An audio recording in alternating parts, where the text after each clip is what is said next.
প্রায় ২০ বছর ধরে আমার বাসায় ঈদের দিন যত রান্নাই হোক না কেন, সবার আবদার থাকে গরুর মাংসের এই রেসিপিটি যেন করা হয়ই হয়, তা না হলে চলবেই না।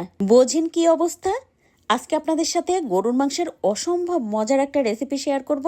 আশা করি আপনাদের সবার ভালো লাগবে আর কাজেও লাগবে, তাই পুরো ভিডিও দেখতে থাকেন।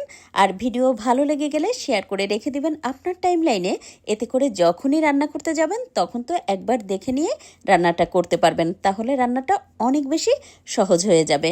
শুরুতে 4 কেজি মাংস হাড় চর্বি সহ নিয়েছি, আর মাংসটা ধুয়ে ভালোভাবে পরিষ্কার করে নিয়ে পানি ঝরিয়ে নিয়েছি।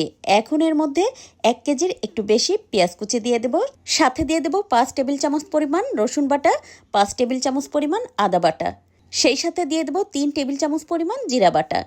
আচ্ছা, এই মশলাগুলো যদি আপনি শিলপাটায় ফ্রেশ বেটে রান্না করেন তাহলে তো টেস্ট হতে বাধ্য।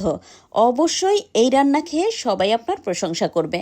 দিয়ে দিলাম 3 টেবিল চামচ পরিমাণ শুকনো মরিচ বাটা, তার সাথে দিয়ে দেব 4 টেবিল চামচ পরিমাণ ধনে গুঁড়া, সেই সাথে দিয়ে দেব স্বাদ মতো লবণ, আর দিয়ে দেব বেশ কয়েকটা তেজপাতা। আর তেজপাতা আগেই আমি ধুয়ে পরিষ্কার করে নিয়েছি। এবার দিয়ে দেব 1 মুঠ দারচিনি, মাঝখান থেকে একটু ভেঙে দিয়েছি। তার সাথে দিয়ে দেব বেশ কতগুলো পরিমাণ এলাচ আর লবঙ্গ, সাথে দিয়ে দেব বড় সাইজের একটা কালো এলাচ, তার সাথে দিয়ে দিয়েছি একটা জয়ফলের 4 ভাগের 1 ভাগ গুঁড়ো করে, সাথে দিয়ে দেব 2 টেবিল চামচ পরিমাণ হলুদ গুঁড়া, আরও দিয়ে দেব আধা কাপ পরিমাণ টক দই। এই রান্নাটায় চেষ্টা করবেন আধা কাপ পরিমাণ টক দই দিয়ে রান্না করতে, মানে মাংস যতটুকু নেবেন সেই বুঝে টক দইটা দিয়ে দিবেন। ওই 1 কেজির সাথে 1 টেবিল চামচ পরিমাণ দিলেই হবে। এখন এর মধ্যে আধা কাপের একটু বেশি পরিমাণে রান্নার তেল দিয়ে হাত দিয়ে প্রায় 7-8 মিনিট সময় নিয়ে খুব সুন্দর করে মেখে নিব। এবার এটা মাখাতে মাখাতে দেখবেন সুন্দর একটা ঘ্রাণ বের হয়ে আসছে, আর রান্নাটা মনে হবে অর্ধেকটা পরিমাণ এখনই হয়ে গেছে।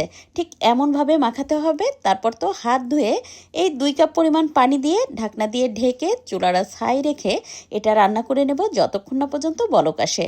তো এই তো প্রায় 10-15 মিনিট রান্না করে নেওয়ার পরে যখন বলক এসে গেছে তখন তো একটু উল্টে পাল্টে নেড়ে দিয়েছি। তারপর দিয়ে দিলাম বেশ কতগুলো কাঁচামরিচ আর শুকনো মরিচ দিয়ে যদি মাংসটা রান্না করা হয় এত ভালো হয় খেতে।